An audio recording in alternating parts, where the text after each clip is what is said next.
Welcome.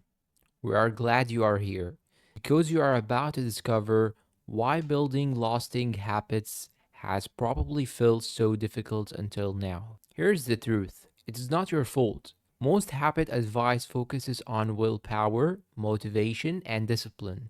But here's what the science shows these things are unreliable. Willpower drains throughout the day, motivation comes and goes, and discipline is exhausting to maintain long term. So, what is the alternative? Biology. Your brain is wired to form habits. It is one of the most powerful features of your nervous system. The problem is, most people fight against their biology instead of working with it. They try to force change through mental effort, when what they really need is to understand how their brain naturally creates automatic behaviors. We are taking a completely different approach. We're going to work with your neuroscience, not against it. You will learn the biological mechanisms that make habits stick, and more importantly, how to leverage them. Over the next days, you are going to build one powerful keystone habit that will ripple into every area of your life. You will understand why you do what you do, and you will have a simple science based system to change it.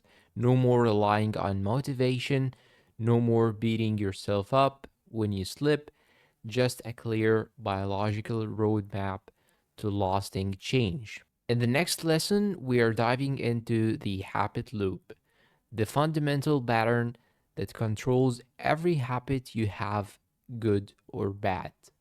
Every habit you have follows the same pattern. Scientists call it the habit loop. And once you understand it, you will see it everywhere in your life. Here is how it works: cue, craving, response, reward. First, there is a cue, something that triggers your brain to initiate a behavior. It could be a time of day, a location, an emotion, or even another person. For example, you walk into your kitchen in the morning, that is a cue. Next comes the craving, the motivational force. Your brain predicts a reward and creates desire.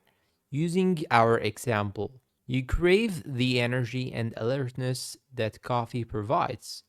This is where dopamine comes in. Dopamine isn't the reward itself, it is the anticipation of the reward. It is what makes you want to take action. Then there is the response, the actual behavior or habit you perform. You make the coffee and drink it. Finally, the reward. This satisfies your craving and teaches your brain whether this loop is worth remembering. You feel more alert, more awake. Your brain tags this entire sequence as valuable and worth repeating. Here's the key insight: dopamine spikes not when you get the reward, but when you anticipate it. That is why the craving phase is so powerful. Your brain constantly makes predictions. If I do this, I'll get that. When the prediction comes true, the habit gets strengthened. This is why willpower is overrated. You are not fighting against a lack of discipline. You are fighting against a neurological loop that's been reinforced hundreds or thousands of times. The good news: once you understand this loop, you can redesign it. You can create new cues, attach them to better behaviors, and engineer the rewards that make them stick. In the next lesson, we are mapping out your current habits so you can see exactly which loops are running your life right now. Before you can build better habits, you need to understand what habits you already have. Most of your daily behaviors happen on autopilot, and you probably haven't stopped to examine them. That changes now. Let's start with the three types of habits that control your life. First, health habits. Things like exercise, nutrition, sleep, and stress management. Second, productivity habits. Your morning routine, how you manage your time, your work rituals, and third, recovery habits, how you unwind, relax, and recharge. Not all habits are created equal. Some habits have a disproportionate impact on everything else. These are called keystone habits. Think of them like a domino that knocks over other dominoes. When you establish one strong keystone habit, it naturally makes other positive behaviors easier.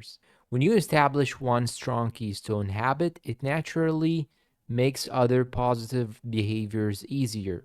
Before you choose yours, understand this: micro habits are small actions taking 2 to 5 minutes that require minimal effort.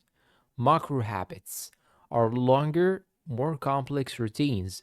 The secret: always start with the micro version. You can expand later, but starting small removes the barrier that stops most people. For example, regular exercise is a classic keystone habit.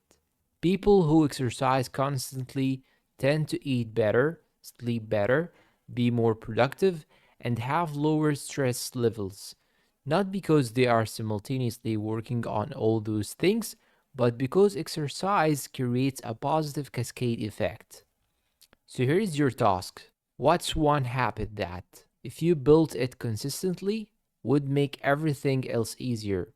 What is the one behavior that would have the biggest ripple effect across your health, energy, and performance? This is your keystone habit.